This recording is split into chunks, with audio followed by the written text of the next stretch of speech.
வணக்கம் நண்பர்களே. இன்று நாம் பார்க்கப் போகும் கதை தமிழ் வரலாற்றில் நீதிக்கும் வீரத்திற்கும் அடையாளமாக விளங்கிய சேரன் செங்குட்டுவன் பற்றியது. சேர நாட்டின் ஒளிவிளக்கு. பண்டைய தமிழ் மூவேந்தர்களில் ஒருவரான சேர மன்னர்களின் புகழ் மலைகளையும் கடலையும் தாண்டி பரவியது.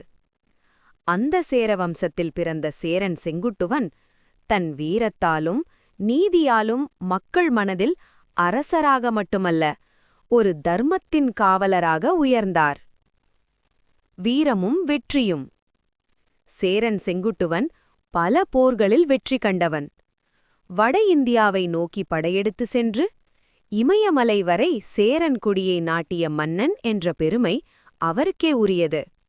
அதனால்தான் அவர் இமயவரம்பன் என்ற சிறப்பு பெயரால் அழைக்கப்பட்டார். கண்ணகிக்கான நீதி. இந்த கதையின் உச்சம் இங்கேதான் நண்பர்களே. மதுரையில் அநியாயமாக கொல்லப்பட்ட கோவலனின் மனைவி கண்ணகி, அவளின் கற்பு, உண்மை மற்றும் நீதி 3 உலகங்களையும் உலுக்கியது. இந்த செய்தியை கேட்ட சேரன் செங்குட்டுவன், ஒரு பெண்ணுக்கு நடந்த அநியாயத்திற்கு ஒரு பேரரசு நீதியை நிலைநாட்ட வேண்டும் என்று முடிவு செய்தார். பத்தினி தெய்வம். சிலப்பதிகாரத்தின் உச்சம். இமயமலையிலிருந்து கல் கொண்டு வர செய்து கண்ணகிக்கு பத்தினி தெய்வமாக சிலையமைத்தார்.